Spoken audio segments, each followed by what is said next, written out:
আমি আজকে আপনাদের সাথে শেয়ার করব চাঁদপুর মধু চৌধুরী ঘাট হতে ভোলা ইলশা ঘাট প্রায় 2 ঘন্টার একটি লঞ্চ। এই জার্নিতে আমার এক্সপেরিয়েন্স কেমন ছিল সেটাই শেয়ার করব আপনাদের সাথে। আর কথা না বাড়াই চলেন ভিডিওটি শুরু করা যায়। এই পুরো এক্সপেরিয়েন্সটি ছিল মাত্র 200 টাকায়। আসসালামু আলাইকুম, কি অবস্থা সবার, কেমন আছেন? মধু চৌধুরী ঘাট থেকে 10 টাকা ঘাট ভাড়া দিয়ে উঠে পড়ি পারিজাত এই লঞ্চটিতে। 1 2 3 লঞ্চ ছাড়ার সাথে সাথে দেখতে পারবেন এমন কিছু চর যা দেখার সাথে সাথে আপনার মন জুড়িয়ে যেতে পারে। এই চরগুলো দেখার সাথে সাথে আপনার মনের ভিতর থেকে একটি কথা বেরিয়ে আসবে। এই চরে যদি বন্ধুদের নিয়ে একটা রাত কাটাতে পারতাম, এই ভিউ দেখতে দেখতে আপনার মনে একটি প্রশ্ন আসতো, ভিউ দেখতে দেখতে যদি একটু চা খেতে পারতাম। হ্যাঁ, আপনার মনের আশা আপনি পূরণ করতে পারেন। লঞ্চের মধ্যে রয়েছে ছোট একটি দোকান, যেখানে এসে আপনি কিনে ফেলতে পারবেন আপনার ইচ্ছা পূরণে সেই মহামূল্যবান চা। খেতে খেতে ভিউ দেখার অনুভূতিটাই অন্যরকম। চলেন এবার আপনাদেরকে লঞ্চটা একটু ঘুরে দেয়। লঞ্চে উঠলে দেখতে পারবেন এভাবে সারিবদ্ধ করে সবাই বসে আছে। লঞ্চের মধ্যে পর্যাপ্ত পরিমাণ লাইফ জ্যাকেট ছিল। এটা ছিল লঞ্চের ককপিট, এখান থেকে সবকিছুর পরিচালনা হয়। এন্ড এটা হচ্ছে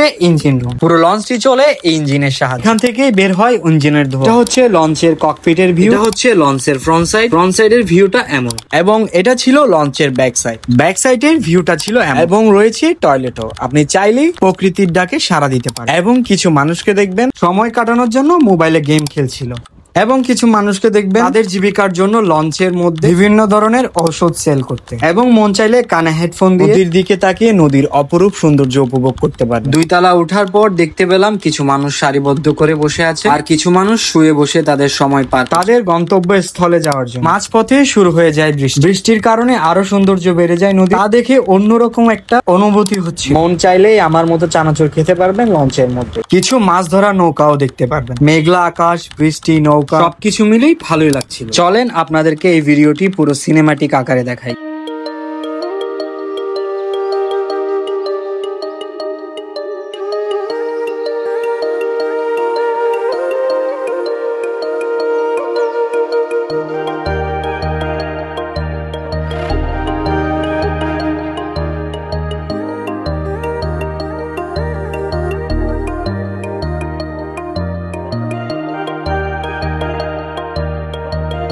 ফাইনালি আমরা পৌঁছে গিয়েছি ভোলা ইলশা ঘাটে।